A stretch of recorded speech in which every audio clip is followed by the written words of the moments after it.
ഇദ്ദേഹമാണ് ഇതിനകത്ത് നമ്മുടെ ഭൂവണ്ണ എന്ന് പറയുന്ന പെപ്പയുടെ അപ്പനെ പേരെടുത്ത് വിളിക്കുന്നോടാ നായിന്റെ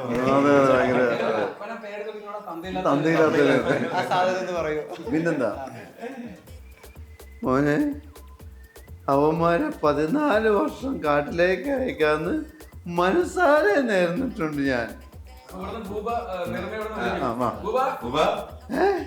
അപ്പനെ കയറി പേരെടുത്ത് വിളിക്കുന്നോടാ തള്ളിയില്ലാത്തവന്. പുതിയ ഒരുപാട് പേർക്കുള്ള വോയിസുകൾ പരിഗണിച്ചു എന്നുള്ളതാണ്. സെയിം ലിസ്റ്റ് എടുത്തിട്ട് അതിങ്ങനെ ഫോളോ ചെയ്യാതെ നമുക്കൊക്കെ ഒരു അവസരം തന്നിട്ട് ഒന്ന് ചെയ്ത് നോക്ക്, നമുക്കത് നോക്കാം.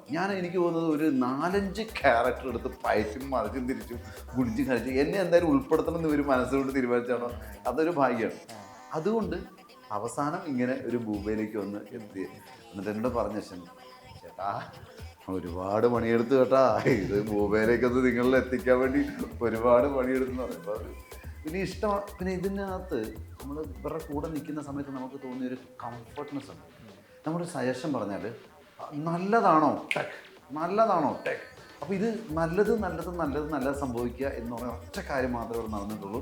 അതിനകത്തൊരു ഈഗോ വർക്കൗട്ട് ചെയ്തിട്ടില്ല ഒരു വിധത്തിലുള്ളൊരു. അതാണ് ഈ ഒരു ടീമിൻ്റെ ഒരു സക്സസ് എന്ന് പറഞ്ഞ് എനിക്ക് തോന്നിയൊരു കാര്യം.